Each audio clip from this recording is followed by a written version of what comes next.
Hello, welcome to He's Hop or Something's Off with me, just Joey T. I'm about to leave for Asia. I'll be there for 2 weeks. If any of you follow me on my Twitter, the Kian Twitter, you will have known already. It's plastered all over there. I'll be doing a quote unquote business trip in Asia for a couple of weeks. We'll be working very hard. We'll be in Bangkok first, and then in Taipei for a few days after that, and then I'll be back in Los Angeles. So yeah, the week or so before I go on any big trip, anything that's more than like a weekend trip, anything that's like a week long or more, before I go on a cruise. This trip, obviously, I'll be gone for 2 weeks.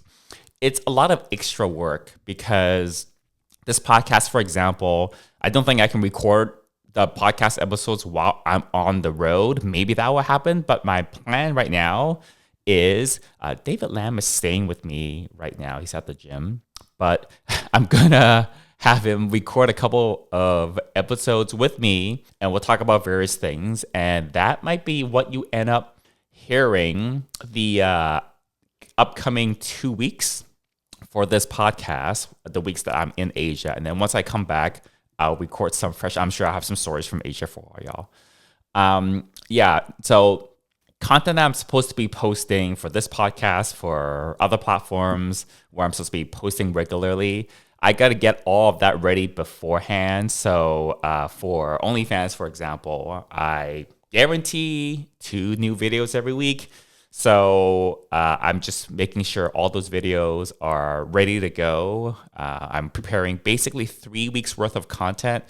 It all has to be ready before I leave, and I have to figure out the schedule, how everything's going to go up, have to promote those videos, all that kind of stuff. In addition to just making sure I don't want to leave the house dirty and messy before I leave. It's kind of gross. Make sure I water the plants before I leave. Or just double check the hotel confirmations and the plane reservations, making sure like the credit card bills are, paid off. I send the payments in before I go off. Just little things like that. Just makes the few days, like the week before I go on a big trip, just extra busy with all these like errands and chores and work and things like that. But even with like your day job, right? If you're to take a week off your day job, you would still, just want to make sure you leave things make sure everything's taken care of before you leave for your week-long vacation, wherever you're off to, so that, it's not a big mess that you have to come back to after a week, or even worse, they have to page you or call you while you're out of the office, and then, your coworkers are not figuring out, oh, Joey's away and he's supposed to do this thing, but like I have no idea how this works. That kind of stuff. I feel like a lot of you can relate to that. All right. The one little cruise related topic I'm going to talk about today, it's not really specific to a gay cruise, but this is in relating to what happens if you miss the ship while you're on land. Okay. So there's a couple ways this can play out. So this is either you're late to board the ship. Basically, you don't board the ship because you were late on embarkation day, the very first day when everyone is supposed to be boarding for the first time. And also, what if you get off at one of the ports of call? The ship is only there for X number of hours, and for whatever reason, you don't make it back to the ship. What happens then? Before I get into that, let me rewind a little bit and basically say, just don't ever be late for the ship.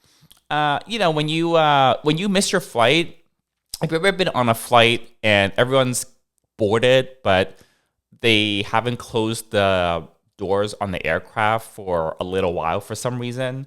So most of the time, well, not most of the time, but a lot of the times that's because they might be waiting for passengers from a connecting flight that might be running a little bit late. A lot of times it's to accommodate, passengers for whatever reason, usually connecting ones, sometimes for mechanical issues, but, we're not opening that can of worms right now. But So sometimes they'll hold the plane for like an extra 15, 20 minutes. It doesn't happen all the time in my experience, but they do that sometimes with connecting flights and stuff. So sometimes they will do that a little itsy bit with a ship because with the cruise ships, they have a list of all the passengers that are supposed to be on it. They can see who's checked in or not. So if on day one, embarkation day, everyone's supposed to be on board by 4 p.m. and it's 4 p.m. and you're not on the ship, depending on what else is going on with the ship, because ships like planes, sometimes for other reasons, they might not leave and push back from the pier exactly on time. Maybe they are still waiting for some cargo or supplies to be loaded. Maybe they're still finishing up some paperwork. There's a whole bunch of other reasons. You know, Obviously they have to load the supplies and they have to get all the paperwork or whatever else, the captain and the crew of the ship needs done. So if the ship is naturally delayed for like other reasons where they have to be delayed anyways, like loading food for the week that you're going to be on the cruise, that's fine. But assuming that the only reason that the ship has any reason to maybe wait for anything is only because some passengers have not shown up yet, they are not usually that lenient. So, the terminal and the crew on the ship, the captain, whoever's on the, not the flight deck, what do you call it on the ship? They have a word for this. Basically, the crew on the ship. The crew on the ship, if they are talking to the people that are in the terminal and they're like, oh yeah, these passengers, they showed up a little late, but they're here now. We can get them checked in. That's where like, okay, the cruise ship knows you're like, at least you're at the terminal and you're doing the check-in, the registration. So at worst, you might only be another like 5 or 10 minutes before you actually get to board the ship. They know that you're there. You're not on the ship, but you're at the terminal, right? And the people on the ship, the crew on the ship, they talk to the terminal. They got communications for that. And that's going to be okay. But if you haven't made your way to the terminal and it's like 4 o'clock and the ship is supposed to set sail at 4, they don't have any reason to wait for you, honestly. Generally, the ship doesn't wait for anyone. Okay. If they know you're like at the terminal already, maybe they might wait for like 10, 15 minutes. They might do that. There's no guarantee. Like you can't ever expect the ship to wait. Just like, if you show up to the airport late and you're not at the gate when, boarding is finished, you can't expect the plane to wait for you either. So just keep that in mind. But, yeah, when you try to load 3, 4, 5,000 people onto a ship, not just a gay cruise, this is just any cruise, right? And cruises set sail like almost every day of the week somewhere around the world. There's bound to be some people that don't make it. They are late for whatever reason. Okay, like all the same reasons that you've ever been late for anything. Yeah, those reasons, excuses could apply to anyone else.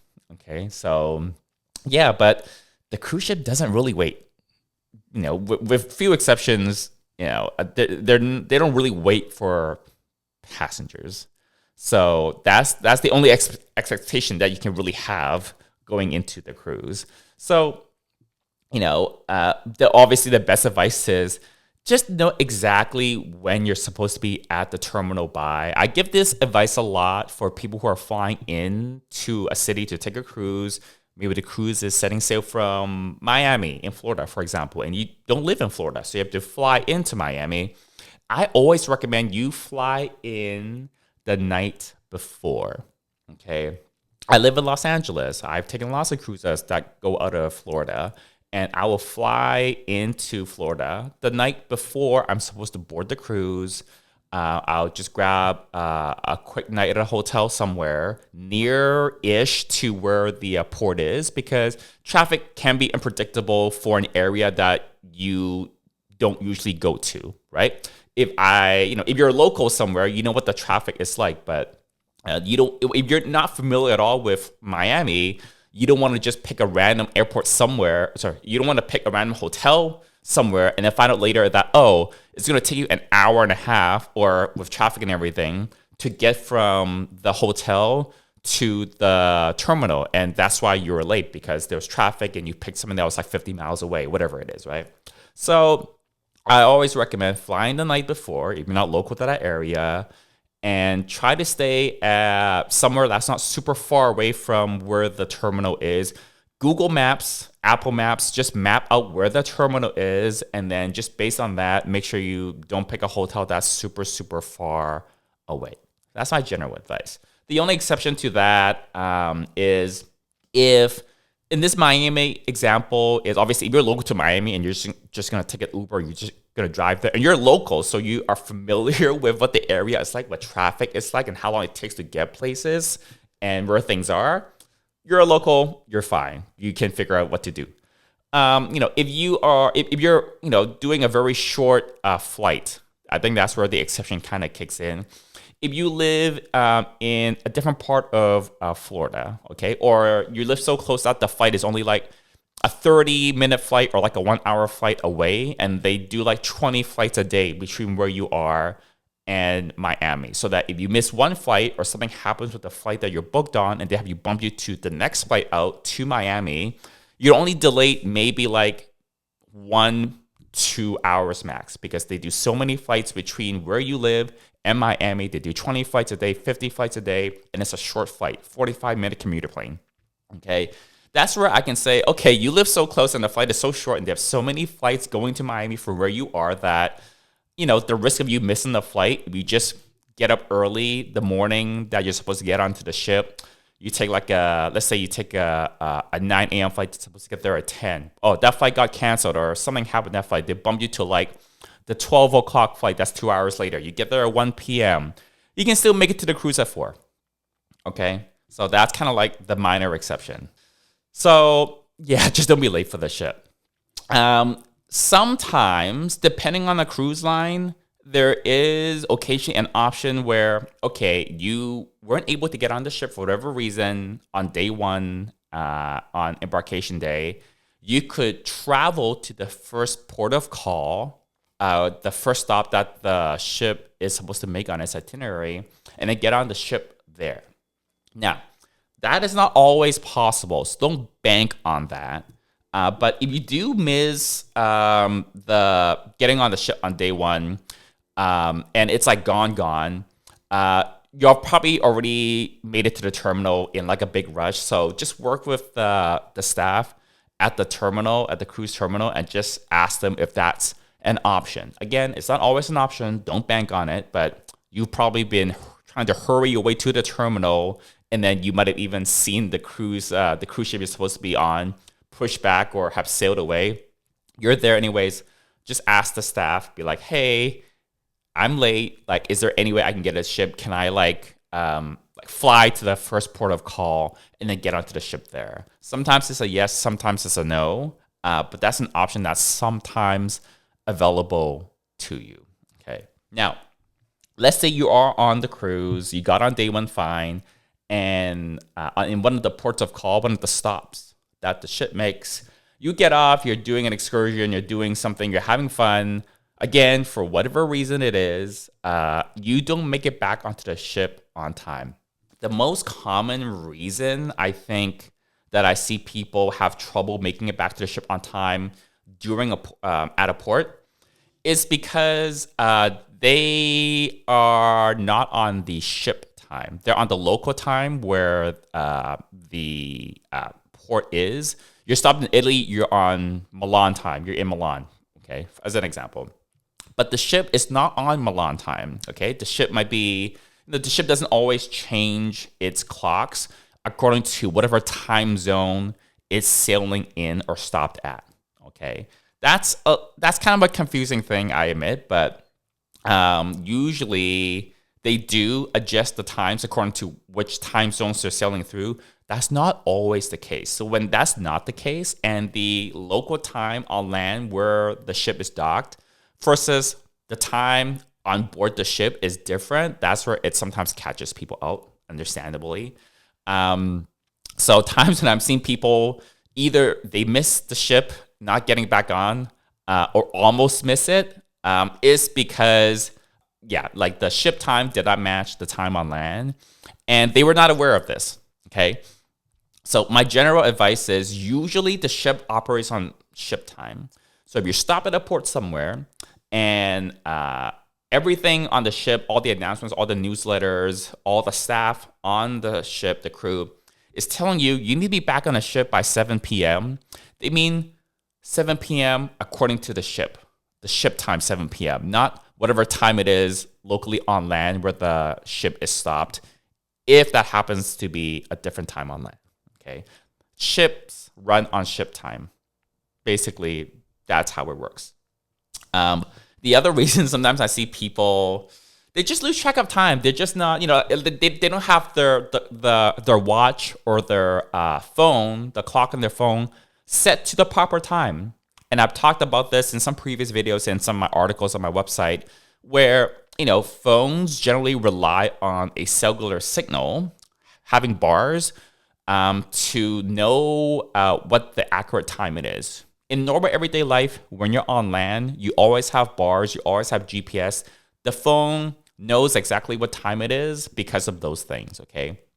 After day one, when you get on the ship, when you're out in sea, you don't usually have bars, and most phones are not able to know exactly where they are when you're in that situation in international waters, and it won't be able to update the clock. So it would just be stuck on whatever time zone from the last place it got bars, which is whichever city that you boarded the cruise on. Maybe it's Miami, to take that example again. Okay, connecting to the ship's Wi-Fi doesn't usually give your phone enough information to update the clocks. And also the way the ship sets its clocks, like the ship time, your phone has no idea what that is. Your phone doesn't know you're on a cruise ship.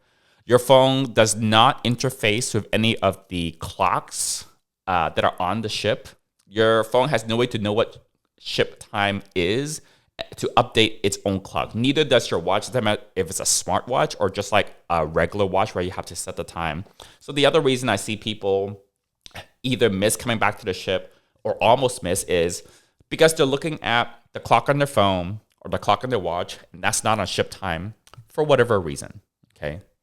So the advice there is always know exactly what the ship time is and just double check whether the ship time is the same or different than whatever local time is at that port of call that you're getting off the ship at. And also note that you might want to just turn off the auto sync for the time, where you just don't have your phone update itself to whatever time it thinks it's supposed to have, because you might have been on the cruise for a couple of days. You got your phone, the phone is whatever, maybe you put your phone away, okay, or you're just not using it. You get off at the port, you take your phone off of airplane mode, and it updates to whatever the local time is, and you don't know, the phone doesn't tell you when it updates the time. As far as I know, no phone I've ever used, Android or iPhone, will ever tell you, oh, hey, I just switched the time for you. It just assumes that, hey, oh, you're in Milan, or you're in London, or you're in Hong Kong, or you're in Los Angeles. You obviously want your phone to show you what the local time zone is wherever it detects it thinks it is. Okay, it doesn't know that you're on a cruise and that the cruise ship time is different than the local time zone where you are on land, and that is critical. You know what the ship time is and not be misled by your phone. So there you go. If you don't make it back onto the ship at a port of call, what is going to happen? It's the worst case scenario, straight up. You might need to go home. It's horrible. I know it's horrible. I mean, especially if it's like the last port of call, that's like the worst. Because it was the first port of call that you missed getting back on the ship, and there's like 2 other ports that the ship is going to stop at. Then again, depending on the cruise line and on that ship and on the situation, on the itinerary, you might have a chance of like making alternate travel, transportation arrangements to get to the next place that the ship is supposed to stop at, and then getting back onto the ship that way. That's the best case scenario. If there's still another port coming up, you are somehow feasibly able to get yourself to that port by the time the ship gets there at the same time. And they allow you to get on at that second port, which is not always a guarantee, but I think they usually are able to do that. If, in this situation, I think usually they will do that because they rather not leave a passenger stranded and just have, because the ship is not going to turn back. Okay. They do know exactly who made it back on the ship and not. I think usually they will try to contact the people who have not made it back onto the ship because they do want everyone to be accounted for. This is not like cruise ships just being heartless and they don't care and they just leave you. Like, if you are not on the ship, they do generally worry like, did something happen to you? Because that's not a good situation for anyone, obviously. So they know who hasn't made it back on the ship. They have the manifest. They have the passengers list. If they have your contact information, they don't know if your phone's going to work or not, but they might try to call your phone. It's something.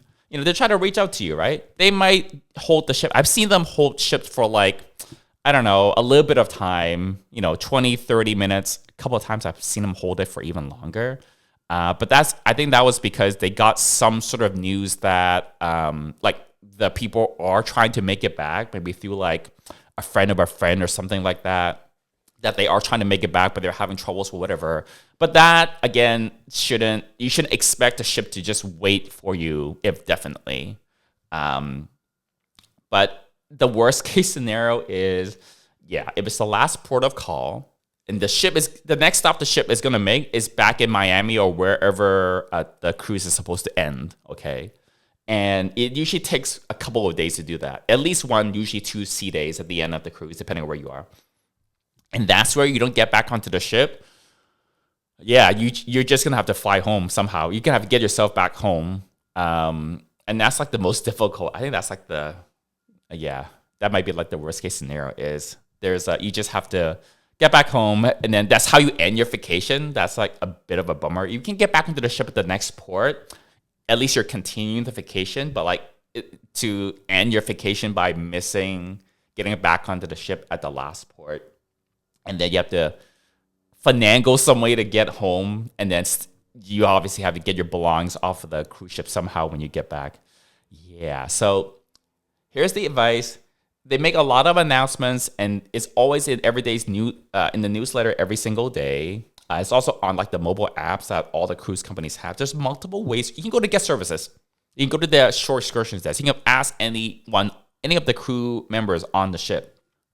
Just make sure you know exactly when you need to be back and whether that is according to the ship time or some other time zone. Almost always it's going to be according to the ship time. And make sure, my tip is set the time and date on your phone manually for the duration of the cruise, because you cannot trust your phone to set the time, and your phone has no idea what ship time is. It's never, ever going to sync itself to the ship time. Okay, some of the mobile apps from some of the cruise lines, like Royal Caribbean, if you launch the Royal Caribbean app on your phone, within the app, it will tell you what the ship time is. But people are not used to opening an app to check what the ship time is. If you do, that's fine. But most people are just going to look at the screen of their phone and be like, oh, it's 12:54 right now, okay? And then they'll just do that. That's how most people get caught out. So I would recommend just turning off the auto date time feature on the phone for the duration of the cruise, and just making it a thing to manually set your phone and your watch's time to whatever the ship time is. And when you set it manually, it's not going to change unless you change it. So it's not going to like accidentally update itself when you get off at a port to whatever the local time is there, and then mess things up for you and make you possibly late for the ship and not get back on. So hopefully none of you will ever get lost or be late or not know what the ship time is, and either not get back on at the port and not even board the ship to begin with. So those are my tips for helping you make sure that doesn't happen. All right, until next time, let me see when David gets back to the gym if I can just trick him into recording a couple of episodes of the podcast with me. I love having him on the podcast. And yeah, I will make sure I have a couple of weeks of content for you all while I am in Asia. Until next time, bye.